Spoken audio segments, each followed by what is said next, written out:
for Left Bank Books, Tim Bono. For a rising generation of young adults raised as digital natives in a fast-paced, ultra-connected world, authentic happiness seems just out of reach. While social media often shows well-lit selfies and flawless digital personas, today's 16 to 25-year-olds are struggling to find real meaning, connection, and satisfaction. When Likes Aren't Enough tackles the ever-popular subject of happiness and well-being, but reframes it for a younger reader struggling with Instagram envy and high-stakes testing, college rejections, and helicopter parents. Professor of Positive Psychology, Dr. Tim Bono, distills his most popular college course on the science of happiness into creative, often counterintuitive strategies for young adults that lead to happier, more fulfilling lives. Tim is a faculty member at Washington University in St. Louis. He has won several teaching awards, and thousands of students have taken his popular courses on the psychology of young adulthood and the science of happiness. He is an expert consultant on psychological health and happiness for a number of national media outlets. Tonight, Tim will be discussing When Likes Aren't Enough, a crash course in the science of happiness, answering your pressing questions, so be sure to think of those while he's talking, and signing copies of the book, which are available for purchase at the desk. And I think we can do it. Let's get this book on the bestseller list. Would you please help me in enthusiastically welcoming Tim Bono to Left Bank Books?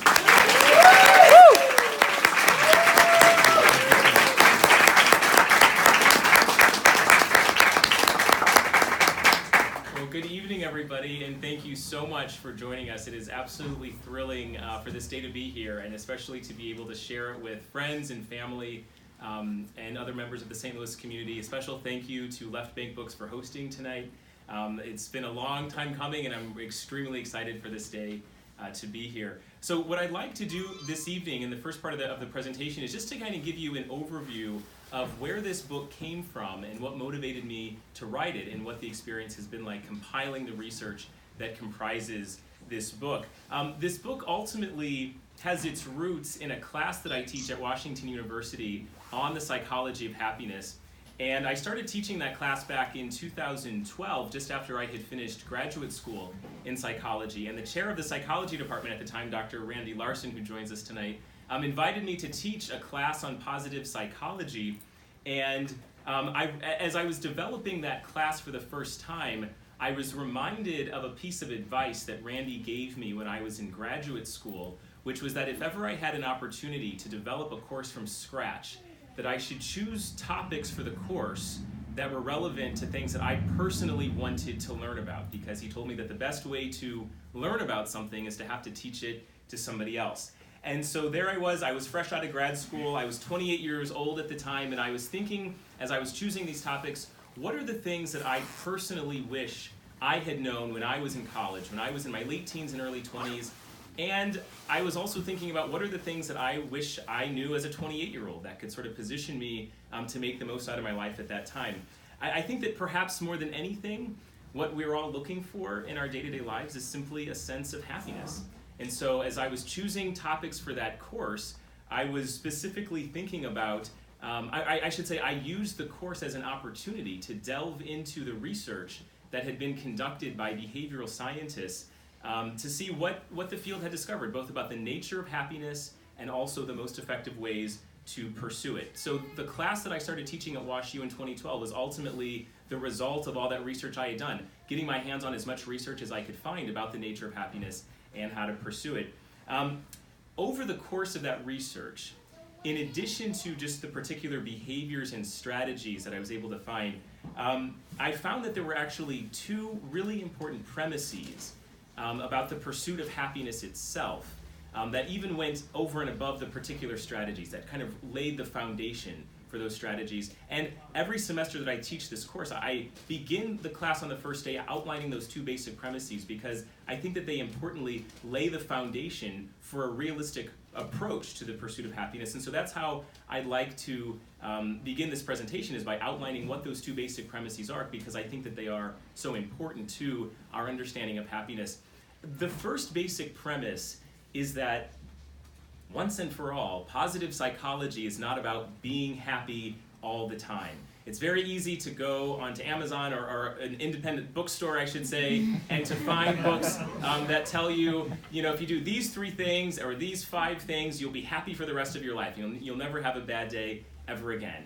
And that is simply not true. Researchers have searched the world over, and it turns out that it is simply part of the human experience for us to have the capacity for the full range of human emotion. So if you imagine that there's a horizontal line up here at the front of the room, and on one end we'd have really positive emotions like happiness and joy and elation, and then in the middle of the continuum we'd have sort of a 0 or neutral point, and then on the other end of the continuum we'd have the really bad emotions like sadness, anger, or anxiety.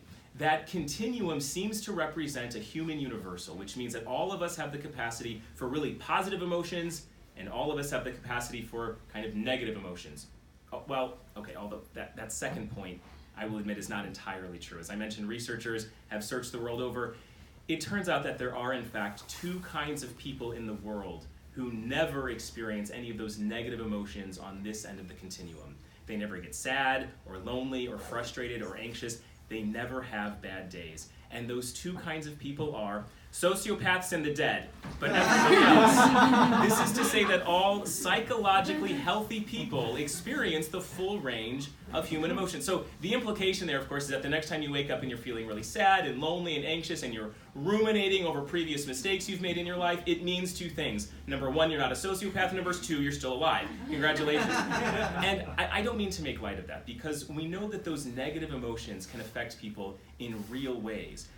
Which is why we need research to understand how to treat disorders that involve depression or anxiety. And one of the worst things we can do when we're experiencing those negative emotions is to try to suppress them or wish them away. Often we will beat ourselves up if we're having a bad day and we'll say, why am I feeling sad? Why am I feeling anxious?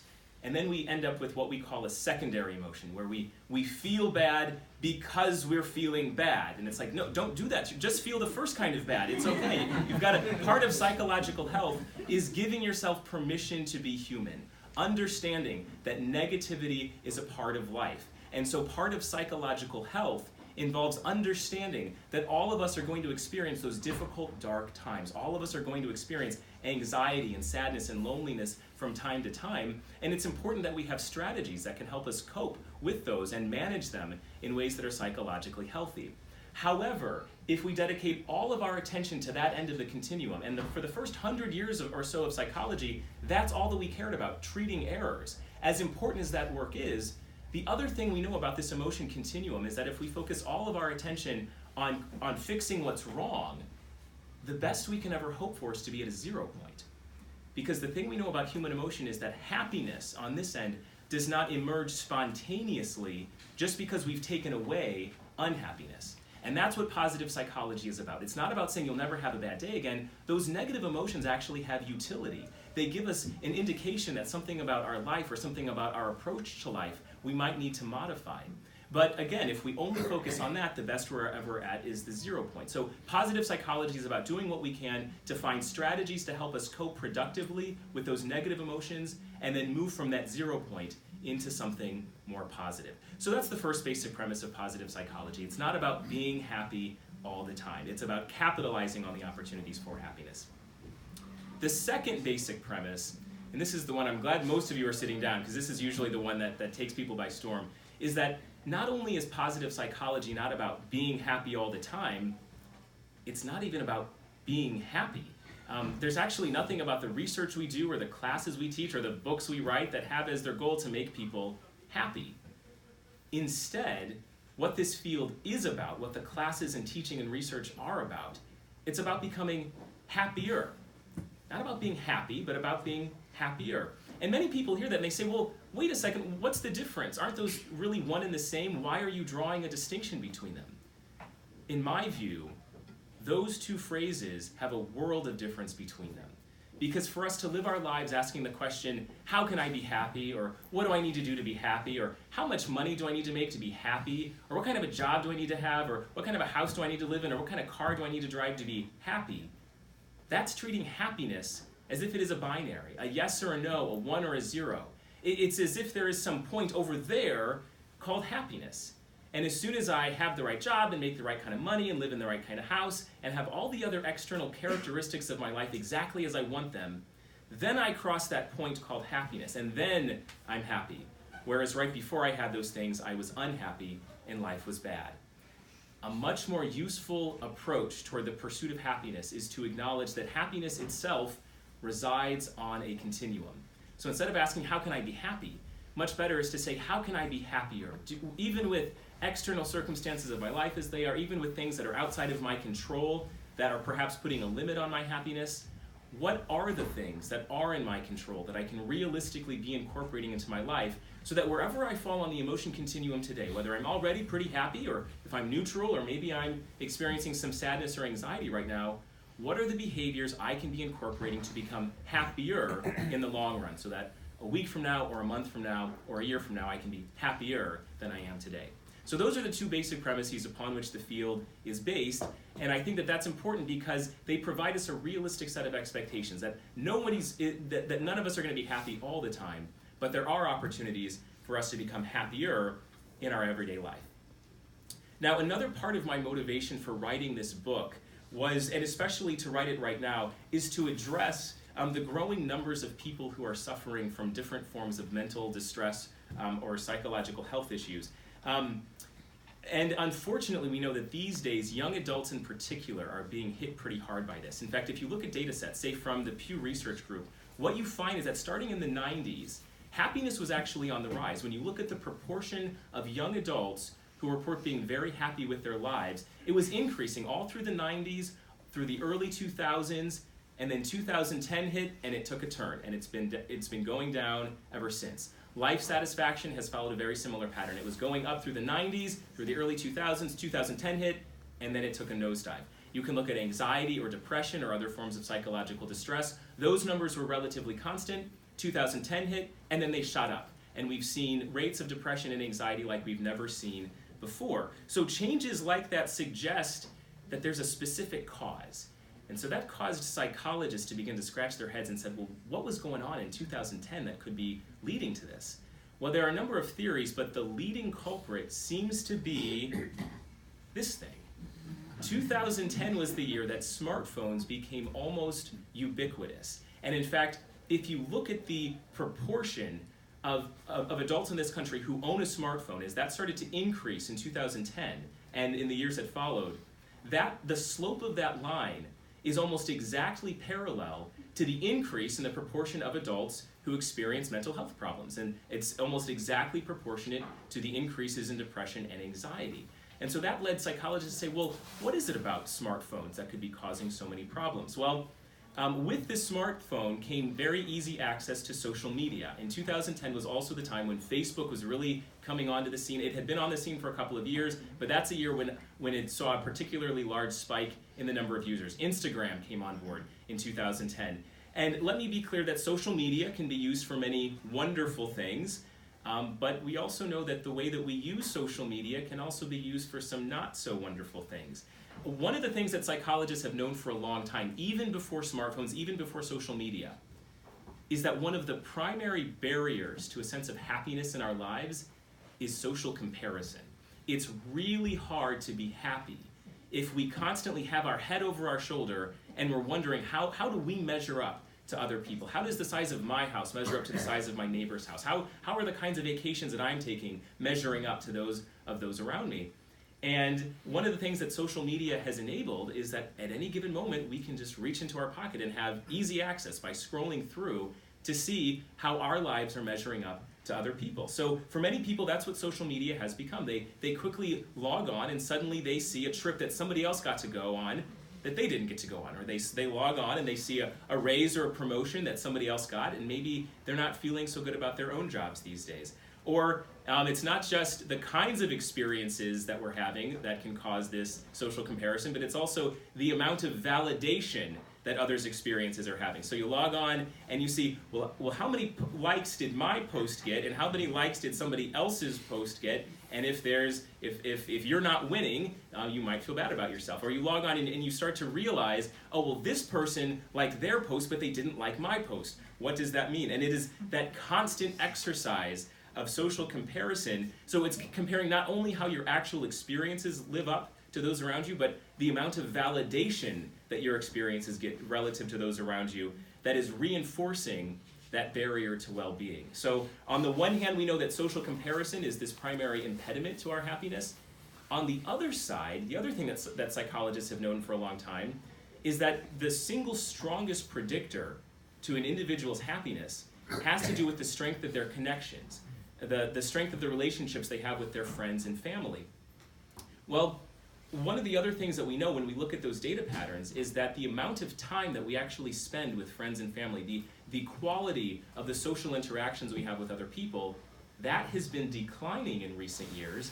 And it seems to be because we are spending so much time on our phones and so much time on social media that constant exercise of social media, which remember is the primary barrier to happiness, that has been replacing in-person social interaction. So we're taking the thing that's actually good for us and we are replacing it with something that turns out to be not so good for us.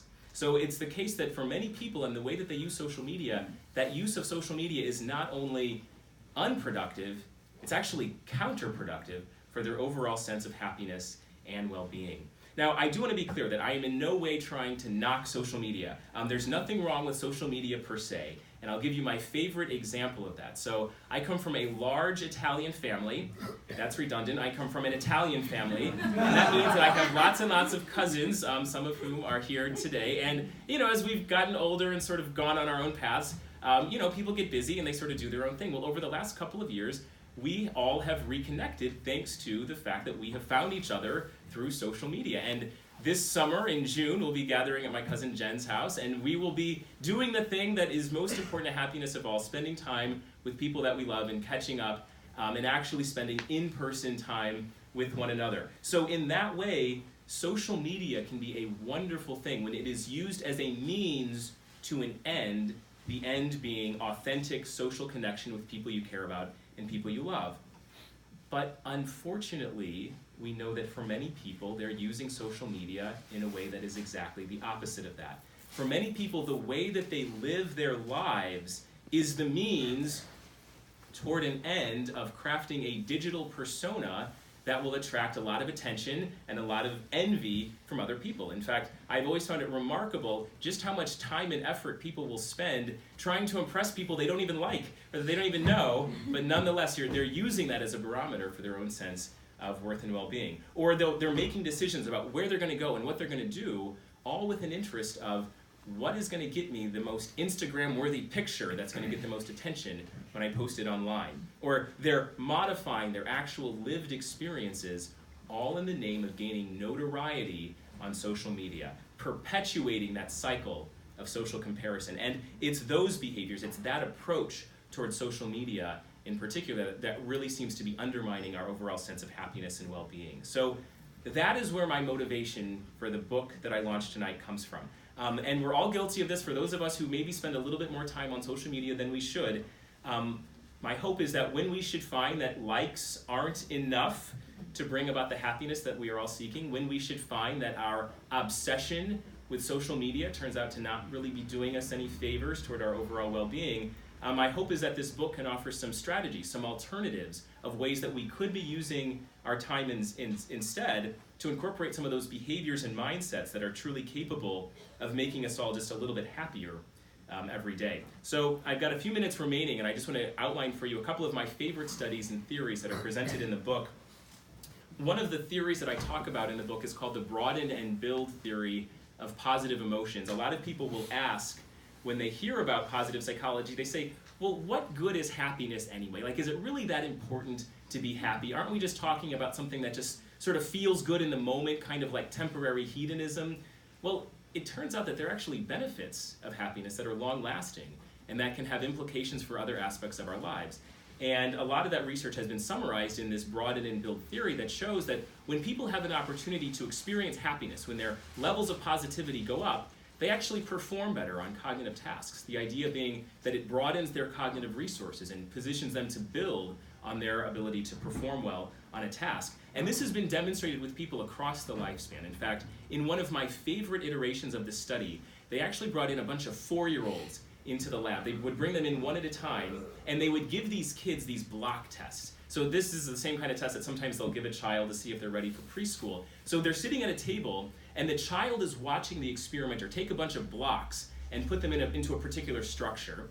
And then the experimenter would take down the structure and hand the blocks over to the child and tell the child, now it's your turn to recreate that structure based on what you've just seen me do. Now, most kids are able to get this, but as you might imagine, these kids are 4 years old, so it usually takes them some trial and error, and they make some mistakes, and they have to start over and do it again. Well, on the other side of the two-way mirror is another experimenter who's paying attention to how many attempts it takes before the child is able to get it. And they're measuring the overall amount of time that the child takes before they're able to get the structure correct. Well, for half of the kids, before they do this task, they ask them to think about their most positive memory. Now, these kids are 4 years old, so you ask a 4-year-old to think about their most positive memory, and most of them will sit there and they'll say, my best memory is that I had Jell-O for lunch today. And then you see the parents in the back of the room like, no way, pal, your best memory was your 3rd birthday party. That thing was expensive. But it doesn't matter. As long as they're thinking about something that elevates their level of positivity, what you find is that for those kids who had been primed to experience happiness before they did this challenging task, they see an improvement in the speed and accuracy with which they do this task by about 50%. They make fewer mistakes, they're able to do it more quickly. Again, it's consistent with this idea that when we experience positivity, that broadens our cognitive resources and positions us to build on our capacity to do challenging work. Now, you might be sitting there thinking, well, surely I'm more sophisticated than a 4-year-old, it wouldn't apply to me. Turns out that's not true. We've done this with people across the lifespan. My favorite iteration came when they did this, a version of this with physicians. So they brought a bunch of MDs into the lab, and they took pages from medical school textbooks that listed different criteria that go along with the diagnoses for disorders, and they asked the physicians to make a diagnosis of the disorder based on the information that they had in front of them. And half of the doctors, they primed to be happy before they made the diagnosis, and sure enough, they show the same pattern as the 4-year-olds. They show an improvement in the speed and accuracy with which they do this by about 50%. I'll just mention that the way that they prime these doctors to be happy is not by asking them to think about their most positive memory. They don't ask them to reflect on some philosophical treatise on happiness. No, for the doctors, they give them candy.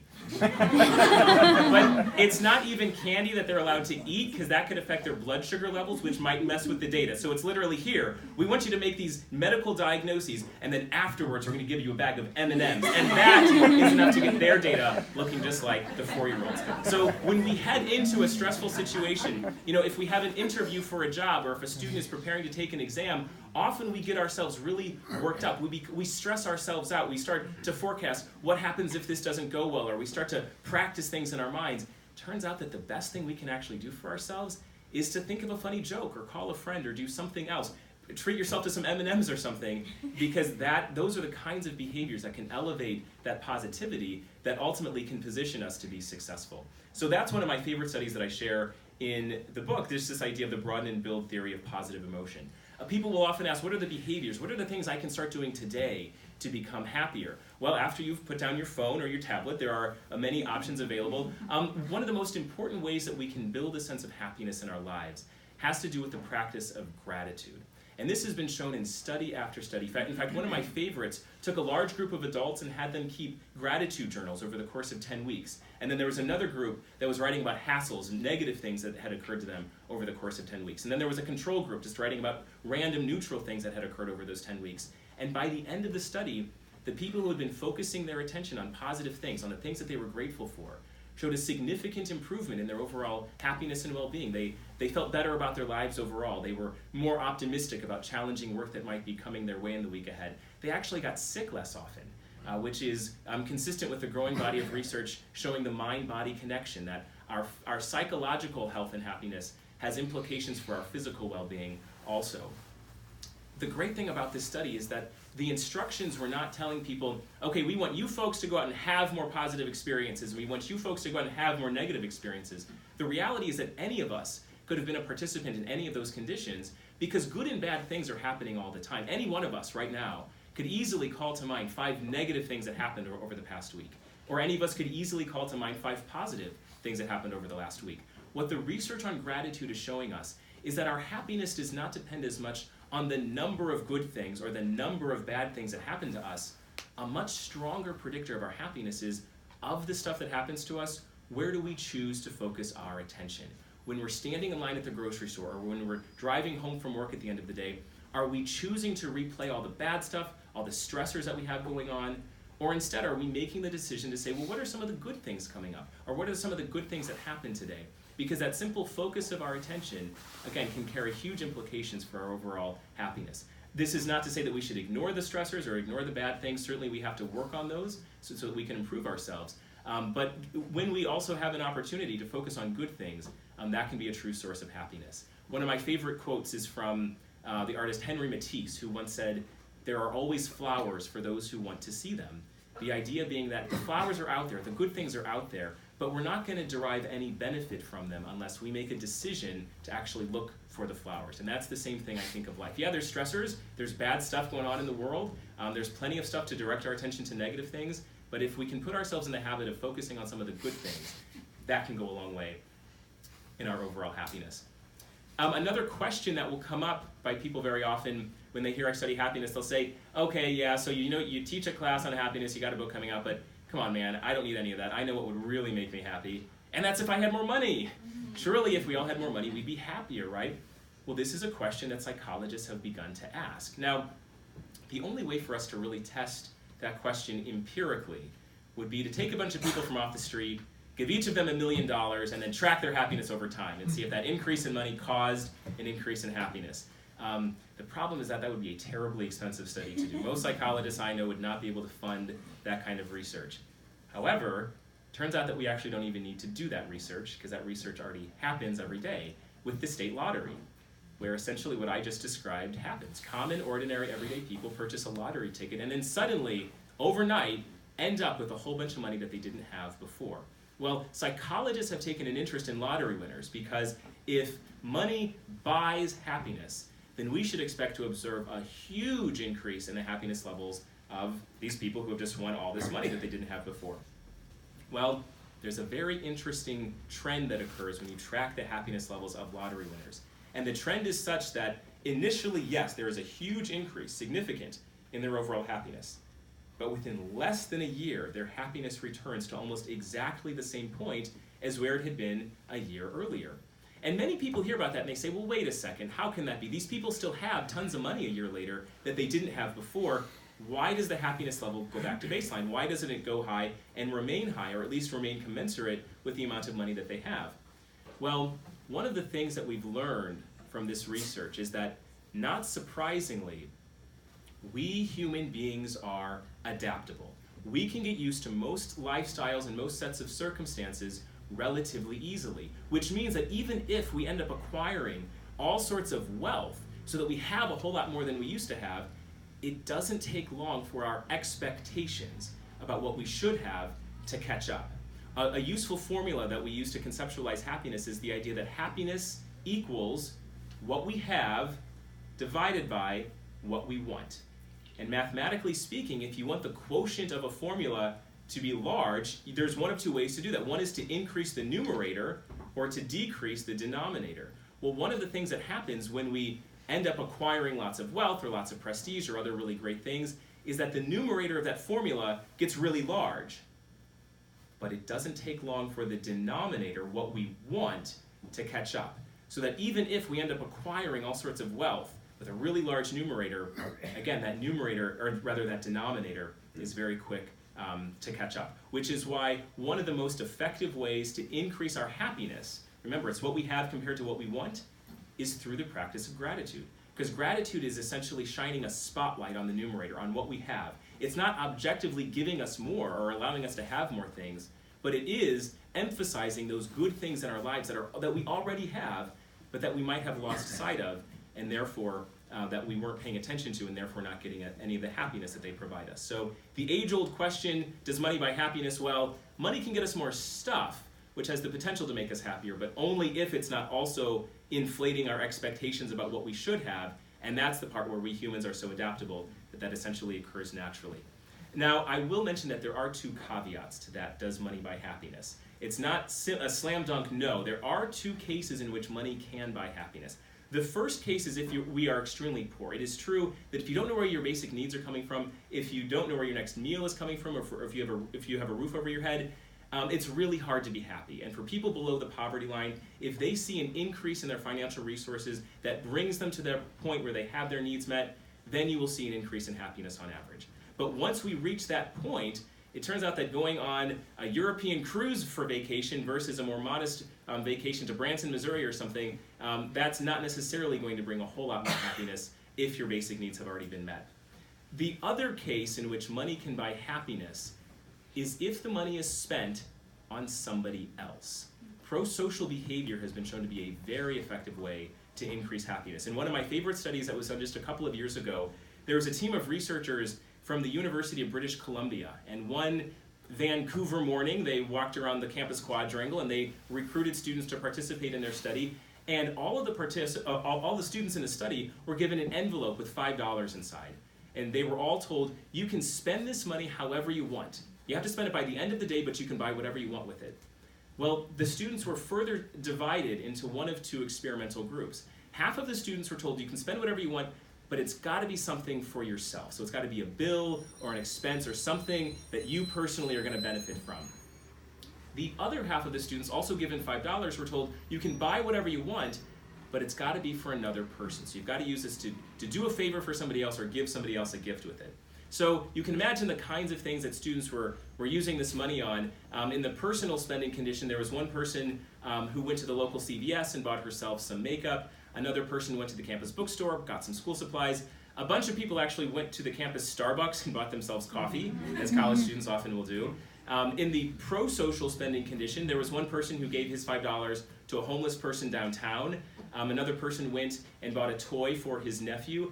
In this condition also, a bunch of them went to the campus Starbucks, but bought coffee for the person in line behind them or brought it back for a roommate. So you can see that there's this interesting main effect of Starbucks across those conditions. Apparently what that means is that if you give college students $5, it just looks like coffee to them, and they run over to Starbucks as quickly as they can. Well, they follow up with all the participants that evening, and what they find is that when you compare the levels of happiness in the morning and the afternoon, for those in the personal spending condition, those who have been given $5 and they can spend it on whatever they want, there were no differences in their happiness by the end of the day relative to their happiness earlier in the day.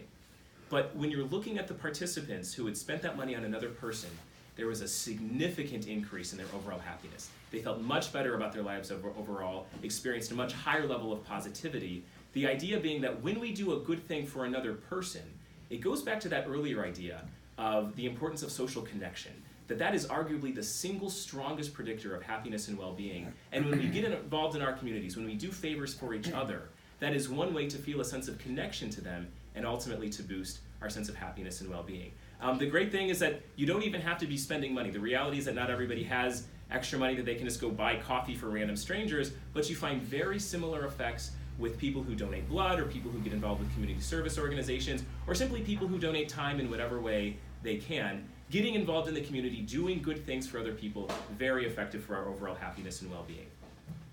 And I'll round out my remarks here by just two other behaviors that are important for happiness, and that has to do with the way that we take care of our bodies. Our physical well-being is really at the foundation of our psychological well-being. The first way to take care of our bodies is with a good night's sleep on a regular basis. Many people hear that and they say, I know sleep is important, but I'm just too busy to get a good night's sleep on a regular basis. I've got too much work to do, they'll say.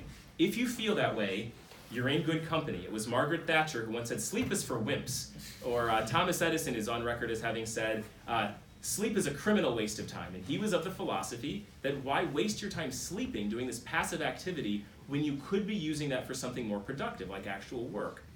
Well, what neuroscientists have shown us over the last couple of years is that when we are sleeping, the brain is doing a huge amount of work to strengthen the neural circuits that ultimately play themselves out in things like mental acuity or emotion regulation over the day, which go a long way toward our health and happiness. So getting a good night's sleep is extremely important. The other one, very quickly, is exercise. When we exercise, the brain releases neurochemicals that are very important for our sense of well-being. There are also other neurochemicals that are released that are capable of halting the racing thinking cycles that are often at the core of depression and anxiety. So you get all these natural biological benefits that can really go a long way toward feeling better about ourselves when we get some exercise in. The other nice thing about exercise is that after you complete a bout of exercise, you get that feeling of accomplishment, what psychologists call self-efficacy, which can then motivate you and give you more confidence to do other things on your to-do list. So that just kind of gives you a feel for some of the kinds of studies, the kinds of research that this book provides. And again, I'm not saying that we should get rid of social media altogether, but my hope is that this book and the research that's outlined in this book can provide us some alternatives to that. That when we're tempted to pick up our phone and start scrolling through social media, what if instead every once in a while we picked up our phone and went to our contacts and scrolled through our list of contacts and found a friend or a family member who we haven't talked to and just call them to say, hey, I'm thinking of you. And who knows, maybe that even turns to a party in June at your cousin's house, you never know. Or the next time that we become wrapped up in maintaining a snap streak with somebody on Snapchat and making sure that we've communicated with them for a consecutive number of days, what if instead we downloaded a meditation app? If we really want to get a streak for something, how about we get a streak on the number of days that we meditate or the number of days that we make entries into a gratitude journal? Those are the kinds of behaviors that are going to go a much longer way to our overall well-being. Or better yet, I hope that this book might inspire us every once in a while to just put down our phones, turn off social media, and instead practice some other behavior that truly does have the potential to make us happier every day. We could go for a run, take a power nap, do a good deed for somebody else. Those are the behaviors that ultimately do have the potential to make us just a little bit happier every day. So I thank you again from the bottom of my heart for being here to join me to celebrate the launch of this book, and I'd be happy to answer any questions you have at this time. Thank you so much.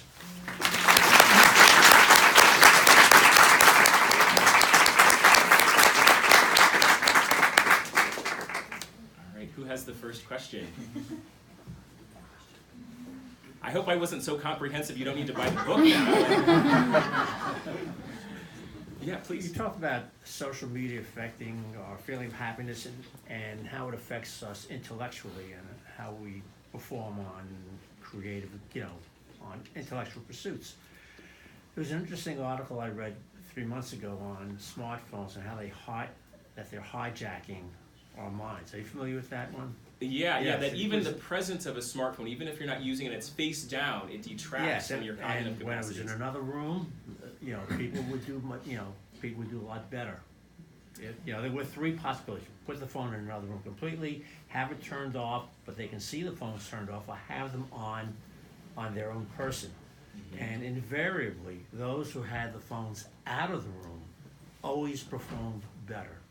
Yes, and that speaks to the addiction of social media. Part of what makes social media so addictive is the uncertainty that there could be something interesting and worth our time the next time that we go on. And as long as that's available and within arm's reach, that makes it very tempting for us to think, well, what if I just got an email? What if I just got a text message? And there could be something that's there that is allowing me to feel that I just got that external validation because someone just liked one of my posts. There were physiological changes, blood pressure changes, changes in respiratory rate, and so on and so forth. Yeah, it takes a certain level of physiological work to override that impulse. Yeah, so you're familiar with that piece. Yes, yeah. I mean, the people who designed Facebook are using the exact same algorithms as the people who have designed Las Vegas. Because it is the uncertainty that makes both of those addicting. You'll notice that people get addicted to slot machines, but they don't get addicted to vending machines. In both cases, you're putting money into a machine. It is the one that is always giving you something that, well, I can get that anytime I want, so I don't have to be motivated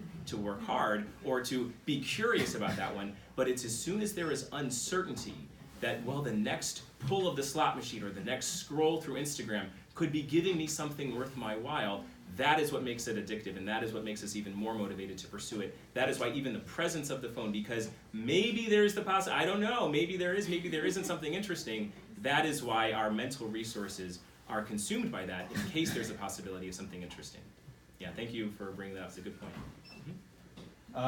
So I've taken kind of the first step that you're talking about of getting rid of Instagram, getting rid of Snapchat, and using like Facebook in a much healthier way.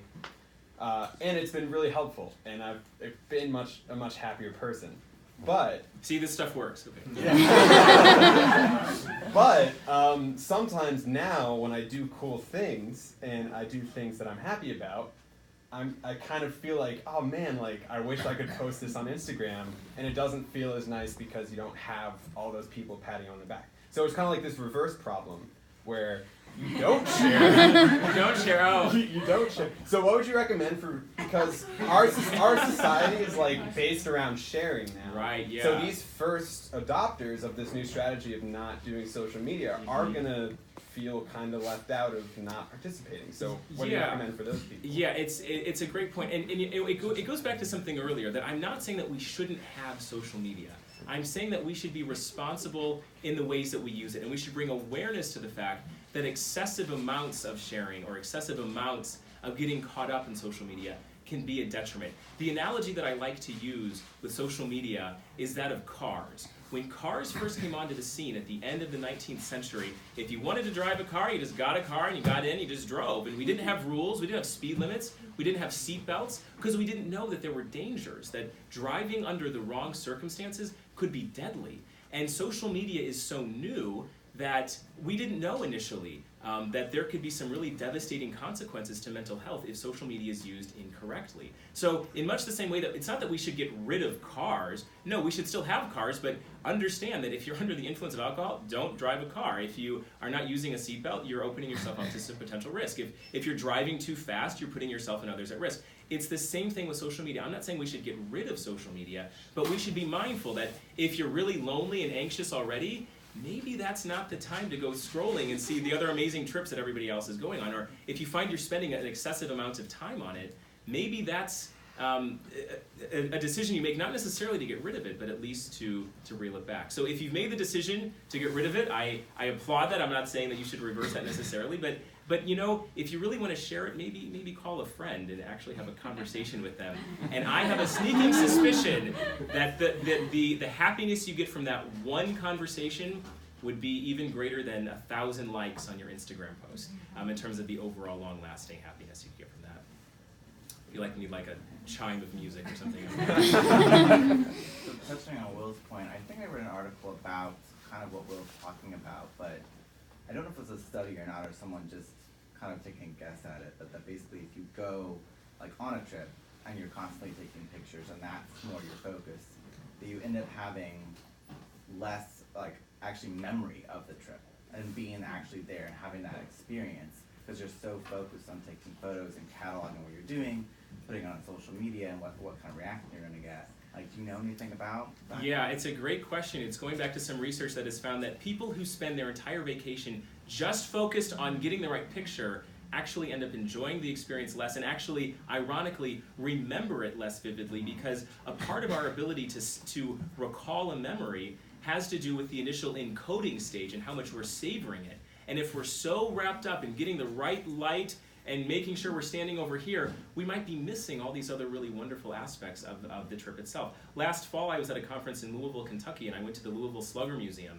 And when we got in the back, because it's union factory workers, they said, you got to put your phones away, no recording devices, and it was a relief. It was like, you mean I can just walk through this and just enjoy it, and I don't have to worry about potentially sharing this with anybody, even if it's in person or on social media. And yeah, I remember that factory tour pretty well because there was no option. I could just enjoy watching these bats being produced and learning about all the interesting things about which baseball players use which bat and everything. Yeah. So that goes to, the focus of our attention is like a spotlight. It is a finite resource. And if we're putting all of our attention and we're getting worked up on getting the perfect shot for Instagram, we're missing an awful lot that really has the potential to stay with us in our memories and then position us to share that in meaningful ways with friends and family. Yeah, so yeah, next time you're on vacation, just enjoy the vacation. Take pictures, that's fine. Post some pictures, that's fine. It's all about moderation, not one extreme or another. Over here, yeah. So, I don't know anything about the research here, but I mean, fundamentally, phones are supposed to connect us, and social media is supposed to connect us to others, right? So I understand the argument that that perhaps we're being connected in really superficial ways, so we're not really connecting at all. But on the other hand, Skype and texting does allow us to connect much more frequently. The quantity is much greater. And in my own experience of this is I know subjective, but I am able to connect with a lot more people, and that just in and of itself is kind of deep and substantial. So what does the research say about the fact that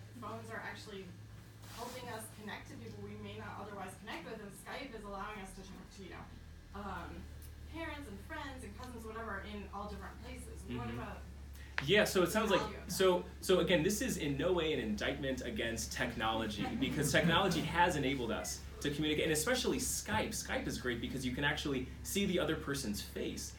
So much of our ability to communicate effectively with another person has to do with our nonverbal communication. And when you're having a conversation in real time, like by way of Skype, you're able to sort of modify what you're saying based on the emotional reaction that the person you're speaking with is giving you. So Skype is a wonderful thing. Texting, you're losing some of it, but it's certainly better than some other forms of it. So again, this is not to say that we shouldn't have technology or that we shouldn't have social media. What the research is showing us is that young adults in particular are using social media not in the ways that you're describing it. They're not always using it as a means toward the end. No, I'm not saying you're not a young adult by any means. I'm simply saying that you are the poster child who we need to hoist as the person who's using social media as a means toward the end of social connection.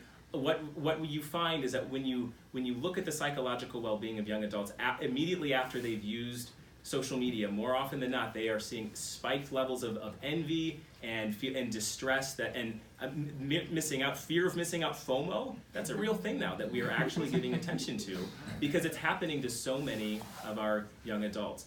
In particular, the generation. So there was a report that came out of Penn State. There's a generation, those who were in college between 2010 and 2015. The increase in mental health issues for that cohort in particular. Remember, 2010 was the year when these smartphones became ubiquitous, and no one was there because we didn't know at the time that social media can have some adverse effects if it's not used correctly. And that cohort in particular seems to have been hit especially hard by I it. just wonder how you measure, how one measures the quality of, certainly it makes sense that if you're on Facebook, but like texting, parent, or how one measures Yeah. the quality of a connection. So we haven't given as much attention to texting and Skype per se. I'd say that those forms of technology are fine. It's social media in particular, where it's the constant scrolling. Half the time you don't even know the person whose information you're looking at, but nonetheless it's powerful in having this hold on you and making you feel, well, this random stranger is doing something that I don't get to do, or they're giving the appearance that they're doing something. I mean, how many times, I talk about a story in a book of a student of mine who was in New York City for an internship in Manhattan, and met up with a friend there for ice cream. And so the friend is there, and she says, "Oh, I'm going to get one scoop of this one, that pink, and one scoop of the green." And the other friend says, "Well, what flavors are those?" And she says, "I have no idea, but imagine how good this is going to look on Instagram." And then she gets it, and she's walking around with the perfect lighting and having all these pictures, so it looks like she's eating this ice cream cone. The ice cream starts to melt, and she's like, "Well, I don't need this anymore," and throws it away. So she was creating this image of her eating this ice cream and having this experience that she wasn't even having. And it's that experience, that is not an isolated incident. A lot of people experience it, and that's what's undermining well-being. Please, So, and then we'll go back here. yeah, I just want to go off this last conversation here.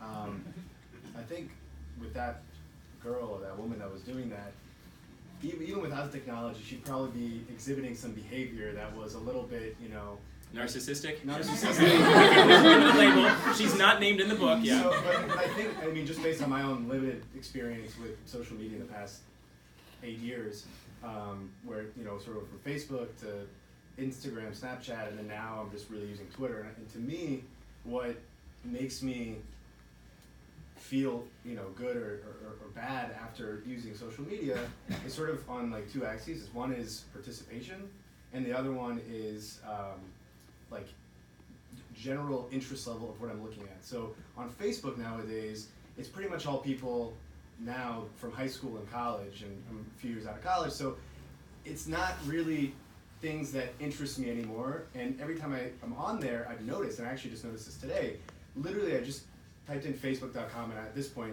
for me, it's just, when I'm by Google Chrome, my fingers automatically start going FACE. And then it just auto-populates. And I really noticed, I stopped for a second, I noticed what I was feeling. I didn't look at anything, I just sort of,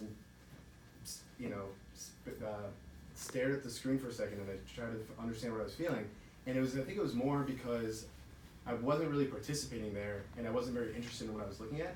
And going back to what you were saying about Skype and texting, those are one-to-one interactions where you have to participate, and I mean, you generally have to have some sort of interest. I mean, do you think you probably would? You'd hope. You'd hope you would. And I just think that to me is interesting. But that was a comment. My question is, how do you see things moving forward in the future where, you know, going from computers to phones, and then now with wearables and glasses and all sorts of things that will become less and less, you know, you'll have less and less the ability to like remove them at any given point. How do you see that affecting happiness in the future? Well, so the question is, with the ease with which we're able to access all of these things that have the potential for social comparison, that barrier to happiness, how is that going to affect our overall well-being?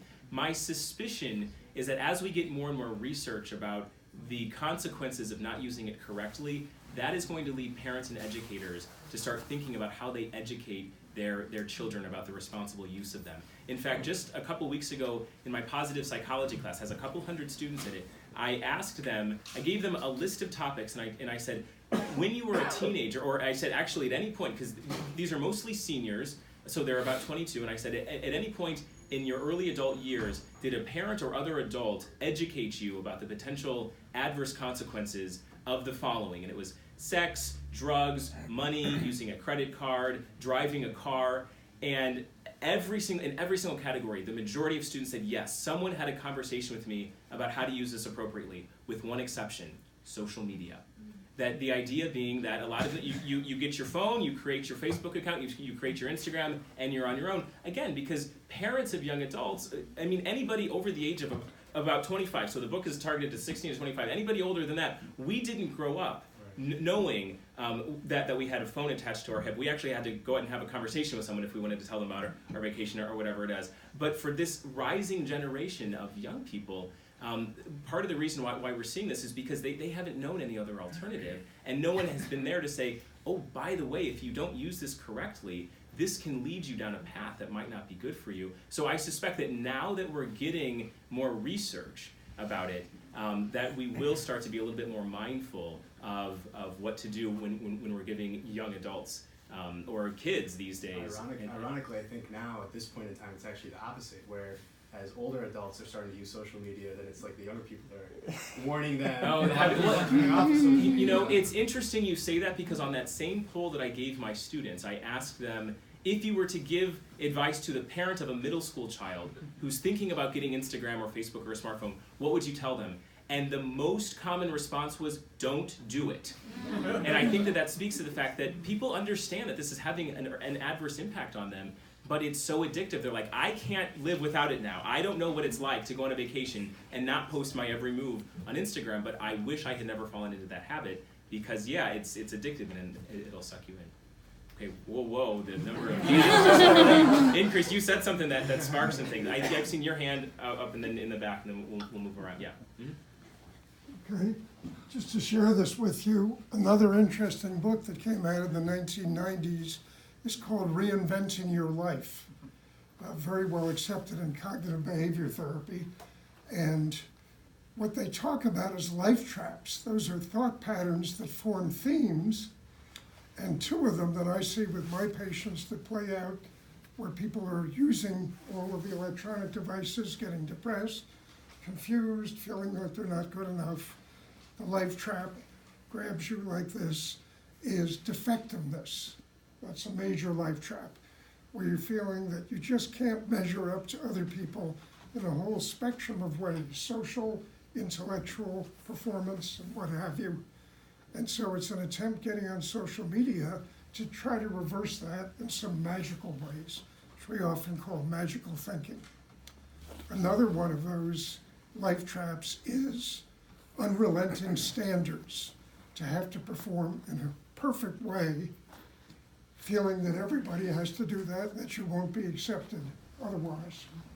So just quickly, a couple of behavioral strategies to start working on this is cognitive behavior therapy, which I won't get into tonight, but it's one of the real evidence-based treatments for changing distorted thinking, coming back to logical thinking and then moving ahead to change behaviors. And what I've found is if people can learn how to use habit reversal which is little by little shortening the time that they're spending on social media and all the electronic devices or whatever, and replacing the other time with more hopeful types of behaviors, such as something called image rehearsal therapy, which is seeing a movie in your mind about how something will work. Not magic, but something that's likely to work. Going out on a social occasion, having fun with people that you don't know yet, and strangers. It sounds like all those are going to be really good ways to reinvent your life, so I thank you very much for sharing that Very comment. much so. In the interest of time, can I take, I think I saw a hand here, Nate? Sure. I'm going to try to make this not a very long walk, but is there any evidence of looking across, because I know historically there's been different prevalence of different types of mental illness across developed nations, and so are there some kind of naturalistic experiments out there where you look across nations, or cultures, I guess we should say cultures, that are equally connected in this way, where this spike has not occurred, or is it pretty consistent across different types of cultures? It's a good question about whether these changes in sort of the dramatic turns you mean in depression and everything. The data that I've seen have looked specifically at the United States, so I'm not sure cross-culturally what we would find. My hunch is that it really is tied to social media. So I would expect that in countries where maybe social media is not as much of a part of the culture, if we had that data, my hunch is that we probably would not have seen those turns, but I don't have that data specifically. Very good question. Ethan? So this is like a double question, but throw it. Okay. Would you agree that children lead happier lives than adults? I would not agree with the fact that children lead happy. I think that, I mean, when you look at the age trends in happiness, age actually doesn't seem to predict happiness very well, but I have seen some research to suggest that younger generations are actually just a little bit less happy than older generations when they were at that age. And I think a lot of it goes to a lot of the pressures, especially those that come up with social media these days. So then, I guess then my second question would change. What would you say is, I know your stick is on social media, but in thought process / viewpoints, what viewpoints do the generation that before 2010 have that we don't in our generation? Does that make sense? Yeah, well, I think that a big one has to do with resilience and work ethic. So as a child of the 80s, and I'll let you decide on your own if I'm a younger adult or not, but I grew up during the advent of the of the self-esteem movement, where every kid gets a trophy and a ribbon, and you showed up, here's your praise, and that now, yeah, all the participation trophy stuff, because we didn't want a kid to know what it was like to have to work hard at something and for it not to turn out their way. And that ability to know what it's like to have to be disappointed even though you worked really hard is an important life skill. Life is hard sometimes. Life is hard a lot of the times. It's filled with adversity. It's filled with making mistakes and having to learn from them.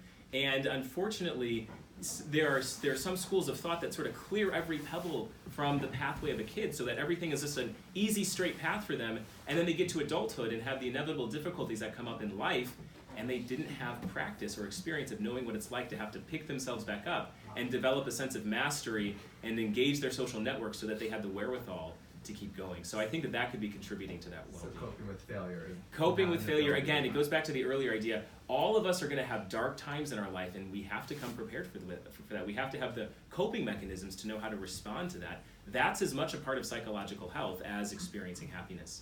So then as you're failing, when we look on our Instagram or Snapchat, and we see these big successful vacations or whatever, we're like, well, I'm already failing, and now I'm even more failing because I'm not doing this, and this. Okay. Yeah, don't Instagram under the influence of failure. You just yeah.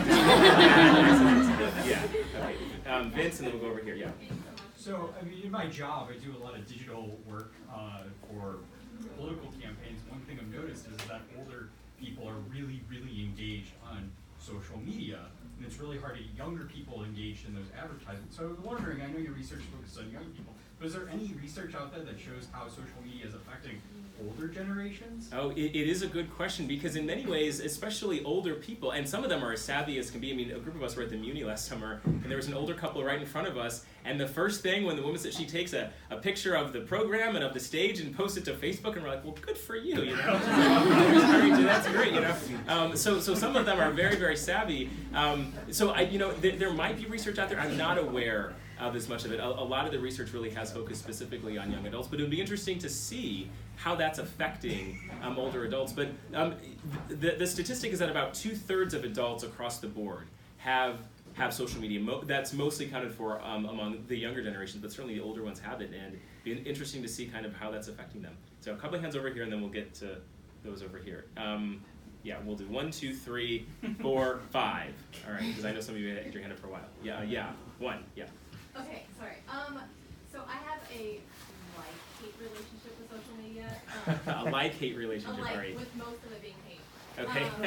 But I feel like, I don't feel like I want to get rid of it because I don't want to lose connections with the people that I have that I can like check in like, oh look, they got engaged or they just had their 5th child or something like that. Must be Italian if they have their 5th child.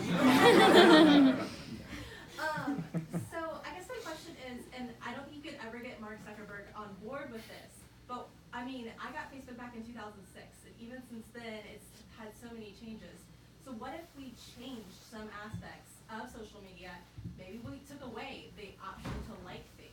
I mean, even just like something simple like that. Do you think that that would help people help their self-worth?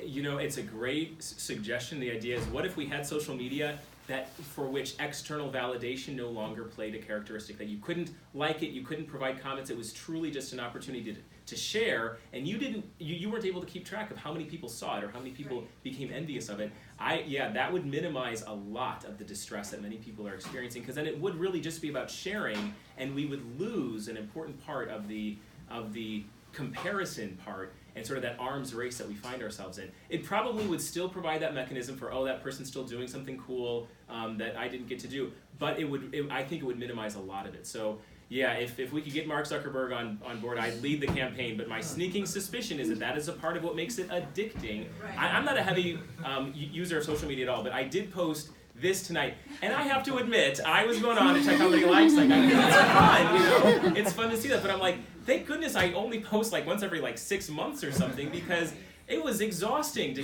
want to keep going back and seeing how much validation. But if you haven't already, I'll take the extra likes. I'm not saying social media is bad. I'm not saying likes are bad. I'm just saying that they're not quite enough to build sustainable happiness. They're fun in the short term, but there are some other behaviors that can actually go further. Like use that as their main form of like self-worth, and so but without realizing that they're doing that, and so they're really actually requiring likes in order to feel anything positive about themselves. It's very dangerous. It's almost like a drug. You know, a lot of heroin users will tell you eventually they don't even enjoy the experience of taking the heroin, but nonetheless they are motivated to do it because they have become addicted. One of the things we know about the reward centers of the brain is that wanting something is separate from liking something. And we're talking about liking in the sense of enjoying something, which means that you can know on an intellectual level that something is bad for you, but nonetheless be motivated to continue engaging in the behavior because of that wanting neural circuit of the brain that is motivating you to keep pursuing the behavior. And that's a lot of time people are like, I hate social media, why am I doing this? But nonetheless, they can't stop it. We've all been there,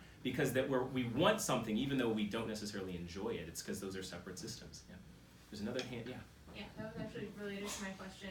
So Facebook recently publicized that it has changed its algorithm to supposedly solve this problem by changing their algorithm such that it will promote the posts of friends and family and promote like meaningful engagement. Do you think that change is going in the right direction? And do you think like it would require, you know, a fundamental change to the structure, like the elimination of likes for Facebook to truly be something more healthy? Yeah, so if it is truly the case that they are heading in a direction, they've figured out an algorithm to ensure that you're seeing more posts about the people you actually care about, I think that could be a very positive move. And I think that time will tell. We'll need data to understand, is it actually leading to the forms of social connection that actually are important, the authentic in-person communication that you have with friends and family. If that is the end result, then that's certainly a move that I can get behind myself. Yeah, Bob, and then we'll go to the folks over here. Well, my joke earlier was to this young man who said, you know, for the people that are younger, you know, how does it affect those of us that are older? Being one of the older people, we're just the same as younger people. We're just the same as younger people. Okay, and we're not defining what's old or what's young. We're just easily as drawn in as the young people. Yeah. But probably my suspicion is that you might be older than 25, maybe by a year or two, and that therefore you have some other strategies at your disposal that you can use if you want.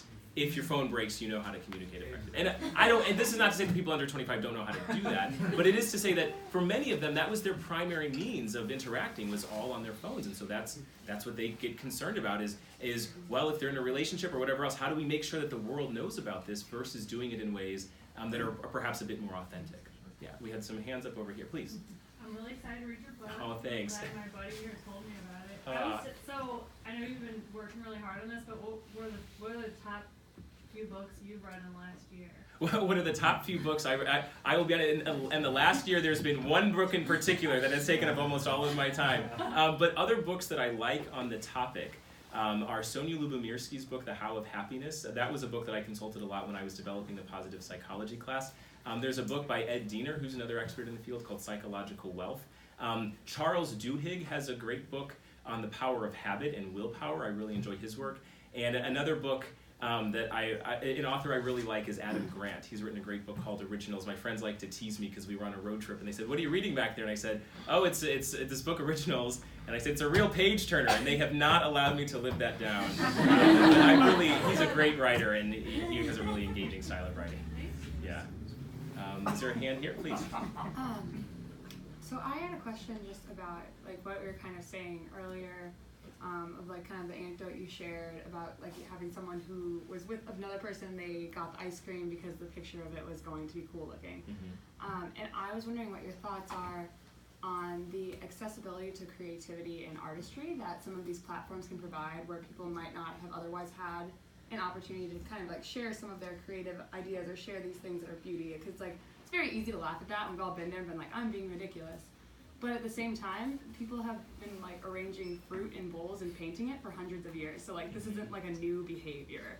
Oh yeah, so the idea of just putting themselves out there. And are you talking about a case where someone's creating a portrait that they just want to have shared with? And in that case, social media is a wonderful, wonderful thing. Again, there are many ways, many avenues by which our time on social media and the things we see are absolutely wonderful. In much the same way that cars are really wonderful in getting us from one point to another in ways that we weren't able to do 200 years ago. But unfortunately, there are some circumstances where our use of social media can lead us to outcomes that are not as good, and that's where it can be problematic. So if you're an artist and you get ideas, or that's your way of sharing with people all around the world your artwork, absolutely it's a wonderful thing, and it should be encouraged and supported. It just becomes problematic when we spend so much time that it turns into a form of envy, and that is where it can undermine our health. Again, the message I want to put, I'm not saying get rid of social media. I'm on social media, I use it, I've connected with people who I might not otherwise have, but there are some circumstances where if we misuse it, it can lead us in a direction where maybe we don't want to head. Oh, please. Oh, let's see if there's anybody who hasn't asked their question yet. We'll go these two back here. Okay, so I think that, I saw two more hands of people who hadn't asked a question yet. So I'm going to go to those two. And after the signing, I'll hang out for as long as people want to do that. Please, yeah. Has there been any research about how I think social media has not just become an area to learn about people's lives and updates, but also people use as a source of information and entertainment? Has there been any research about whether, because I think in some ways that could kind of increase that Vegas effect, right? Like I could scroll and see a news article about something terrible about the world, or I could see a picture of my nephew. Has there been any research about, as social media changes to be this kind of multimedia platform, that's either making it worse or better or different or anything like that? Yeah, so there are some people who I've spoken to for whom they use social media, they like the pages of their favorite news sources, and they don't, and that's their primary reason to go on social media, is to see what are the top headlines. And if you're using it as something just to get information about the world, then you're not really using it as a mechanism for social comparison. And so I don't know that specific research has looked at that, but my expectation would be that you wouldn't find the same ill effects in terms of their psychological health, because the news can be depressing, I will say. So it's probably not it's not that you're necessarily going to feel happier, but it's probably not going to send you down quite the same spiraling path of social media as seeing other people who, that could be my reality. Oh, if I had those friends, I could be doing this thing. Yeah. I do know, like, some coworkers were talking today about, like, just the constantness of social media. Like, now that we use it as news sources and other things, like, it's inescapable in some ways. Like, I had a friend who said, okay, that's it. Turning off my notifications for the news app because don't want to check my phone in the middle of the day and just like have a downer. And that sounds like a very healthy approach, that when you realize that it's crossed a point where it's no longer doing favors to your mental health, putting a barrier or putting limits on how much time you're spending on it, very effective in putting the brakes on that.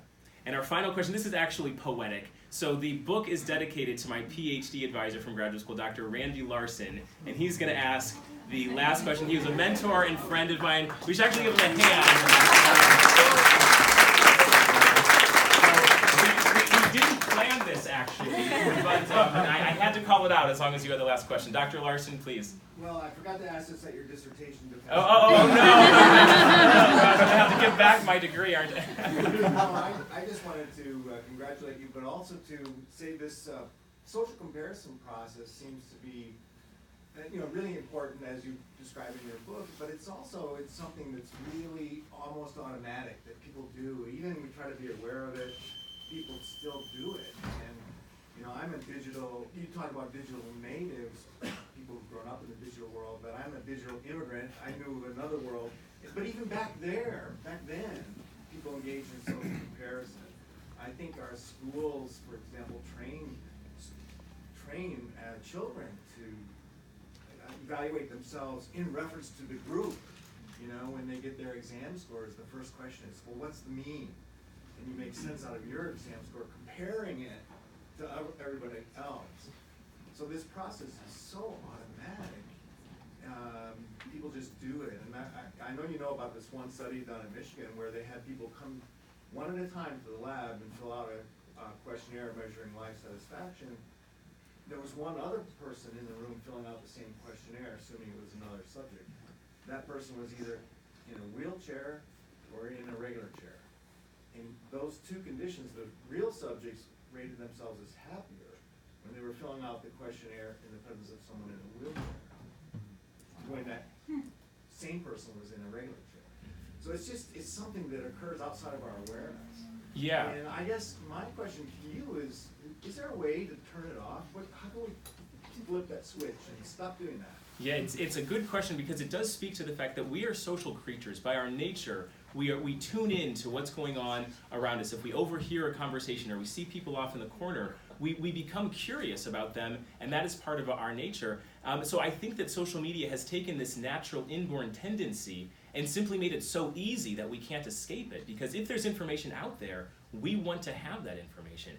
So in terms of how we can actually put the brakes on it and override that tendency, I think that it goes back to the ideas of behavior modification in general. That any time that we want to modify a behavior or break a bad habit, those behaviors, those habits usually occur in a context. So see if you can pay attention to the context in which you are most likely to log on to social media. If you find that the habit you're trying to break is reducing the amount of time that you're spending on social media, pay attention to when do you spend the most time on social media. Is it first thing in the morning, you reach for your phone? In fact, I saw a statistic that there's now a larger proportion of people who reach for their phone in the morning than reach for their partner who's sleeping in the same bed, that kind of speaks to their priorities. They gotta see what's going on the phone. So if you can't start your day because you're spending 30 minutes scrolling through Facebook, put your phone somewhere else, put a barrier there. If you find that you're always logging on at 3 o'clock in the afternoon because you sort of have that post-lunch dip in motivation that many of us experience,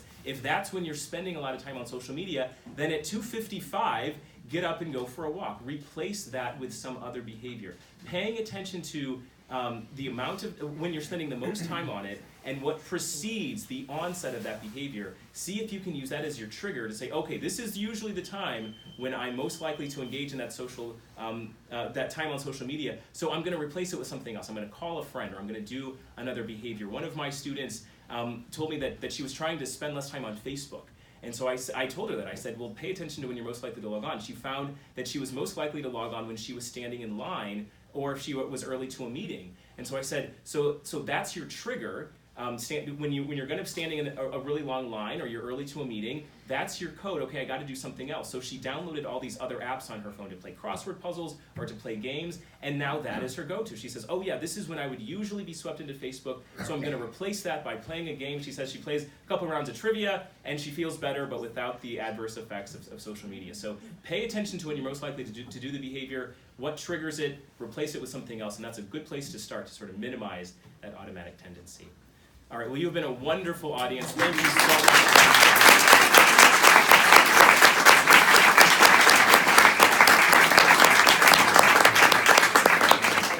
And Tim will be signing books up here in the front. We do have copies available for sale at the desk. If